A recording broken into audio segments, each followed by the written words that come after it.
নিস্তব্ধ সকাল, চারপাশের প্রতিবেশীদের মনে হঠাৎ জমা হলো তীব্র সন্দেহ। কারণ সকাল 10টা বেজে গেলেও সিলেটের রায়নগর মিতালী আবাসিক এলাকার 111 নম্বর বাসার দরজা কোনোভাবেই খুলছে না।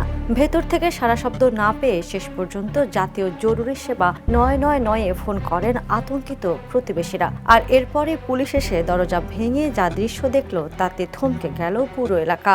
পূর্ব কোনো শত্রুতা আছে কিনা এইটা আমাদের খতিয়ে দেখার বিষয়। এই দুটো মোটিভকে সামনে রেখে আমরা কাজ করছি। আশা করছি যে আমরা আপনাদের সহযোগিতায় শীঘ্রই একটা রহস্যটা উদ্ঘাটন করতে পারব। সিলেট মেট্রোপলিটন পুলিশের কমিশনার সরওয়ার মুর্শেদের নেতৃত্বে পুলিশ যখন ওই বাসার ভেতরে প্রবেশ করে তখন তাদের চোখের সামনে ভেসে ওঠে এক রোমহর্ষক হত্যাকাণ্ড। বাসার একটি কক্ষ থেকে উদ্ধার করা হয় স্ত্রী ও এক গৃহকর্মীর মরদেহ, আর ঠিক অপর একটি কক্ষ থেকে উদ্ধার করা হয় স্বামীর মরদেহ। তিনটি মরদেহের সবারই গলার অংশে গভীর আঘাত বা জখমের চিহ্ন রয়েছে।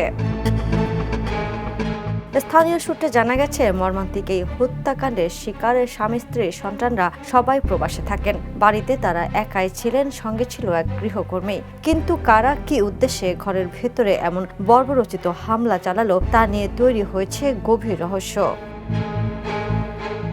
প্রাথমিকভাবে পুলিশ এটি একটি পরিকল্পিত ডাবল বা ট্রিপল হত্যাকাণ্ড বলেই ধারণা করছে।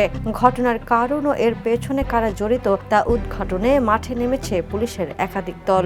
আইনি প্রক্রিয়া শেষে মরদেহগুলো উদ্ধার করে ময়নাতদন্তের জন্য Sylhet MAG Osmani medical college হাসপাতালে পাঠানোর প্রস্তুতি নিচ্ছে পুলিশ। প্রবাসীর অভিভাবকদের এমন মর্মান্তিক পরিণতি পুরো সিলেটে শোক ও চাঞ্চল্যের সৃষ্টি করেছে। Desk report, the news.